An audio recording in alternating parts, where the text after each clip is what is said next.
You need to watch this if your Corolla's air conditioner isn't cooling like it used to. Don't sweat it. Let's break down why your AC compressor could be the problem. Here's what you need to know.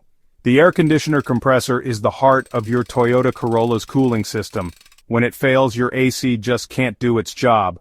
But why does it stop working? First, it could be low refrigerant. If there's a leak, the compressor won't have enough pressure to run. Second, electrical issues like a blown fuse or a bad relay can cut power to the compressor.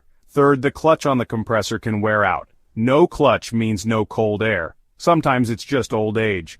Over time, parts inside the compressor wear down or get clogged. And if you hear strange noises or see leaks under your car, those are warning signs. If your AC isn't working, don't try to fix the compressor yourself. It's best to let a professional take a look. They can check for leaks, test the electrical system, and replace parts safely. So if your Toyota Corolla's AC isn't keeping you cool, now you know what might be going wrong. Stay cool and get it checked soon.